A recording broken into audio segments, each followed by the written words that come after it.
شہباز حکومت ختم ہو رہی ہے اور اس کی جگہ آ رہی ہے ٹیکنوکریٹ حکومت، اور وہ بھی 2.5 سال کے لیے۔ یہ ہے وہ خبر یا افواہ جس کی باز گشت شہر اقتدار کے سیاسی اور صحافتی حلقوں میں آج کل سنائی دے رہی ہے۔ کیا واقعی ملک میں ٹیکنوکریٹس یعنی ماہرین کی حکومت آ رہی ہے؟ ان خبروں میں کتنی سچائی ہے اور یہ خبریں کیوں گردش کر رہی ہیں، آئیے جانتے ہیں اس رپورٹ میں۔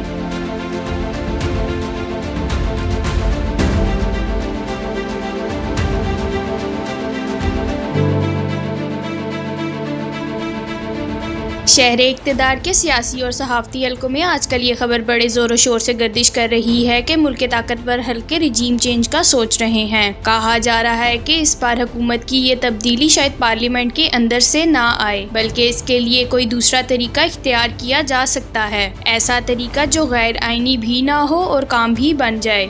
کہا جا رہا ہے اس مقصد کے لیے پی ڈی ایم کو انتخابات کے لیے راضی کر کے جو نگراں حکومت لائی جائے گی، اس کی مدت ویسے تو 3 ماہ ہوگی، لیکن بعد میں نظریہ ضرورت کے تحت یہ مدت 2.5 سے 3 سال تک بڑھائی جا سکتی ہے۔ اس نگراں حکومت میں مختلف شعبوں کے ماہرین شامل ہوں گے جنہیں عرف عام میں ٹیکنوکریٹ کہا جاتا ہے۔ یہ ٹیکنوکریٹ حکومت معاشی محاذ پر ایسے سخت فیصلے کر سکے گی جس سے عوامی اور جمہوری حکومتیں عموماً کتراتی رہتی ہیں۔ یہ بھی خبریں ہیں کہ حالیہ دنوں میں نگراں ٹیکنوکریٹ حکومت کی سربراہی کے لیے بعض ماہرین کے انٹرویوز بھی کیے گئے ہیں۔ اب سوال یہ پیدا ہوتا ہے کہ ٹیکنوکریٹ حکومت کی خبریں کیوں گردش میں ہیں، یا یہ افواہیں کیوں اڑائی جا رہی ہیں؟ تو اس کا سادہ سا جواب تو یہ ہے کہ ملک کی معاشی صورتحال اچھی نہیں، بلکہ کئی حلقے تو مسلسل ڈیفالٹ کی باتیں کر رہے ہیں۔ پہلے تو صرف عمران خان ملک کے ڈیفالٹ کی باتیں کرتے تھے، لیکن اب خود حکومت بھی معاشی ابتری کا رونا روتی دکھائی دے رہی ہے۔ موجودہ حکومت اپنے 8 ماہ کے اقتدار میں معاشی محاذ پر کوئی کارنامہ سر انجام نہیں دے سکی،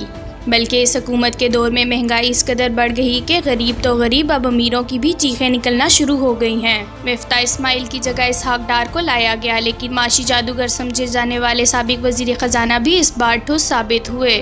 حکومت کہہ تو یہی رہی ہے کہ ملک ڈیفالٹ نہیں کرے گا، لیکن معاشی چیلنجز سے نمٹنا دن بدن مشکل تر ہوتا چلا جا رہا ہے۔ پاکستان کو اگلے ماہ کے شروع میں ہی 2 غیر ملکی کمرشل بینکوں کو $1 ارب سے زائد مالیت کے قرضوں کی ادائیگی کرنی ہے۔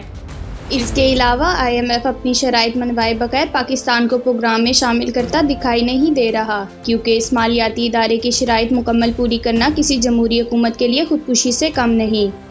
دوسری جانب کئی تجزیہ کار تو ٹیکنوکریٹ حکومت کو مارشل لا کی ہی ایک قسم قرار دیتے ہیں، کیونکہ ایسی گورنمنٹ کے پیچھے حمایت کے لیے سب سے بڑا سہارا اسٹیبلشمنٹ ہی ہوتی ہے۔ یہ بات تو سب جانتے ہیں کہ جب اسٹیبلشمنٹ سامنے آتی ہے تو پھر وہ جاتی اپنی مرضی سے ہی ہے۔ یہی وجہ ہے کہ حکومت اور اپوزیشن کے درمیان بیک ڈور مذاکرات کی خبریں بھی آنا شروع ہو گئی ہیں۔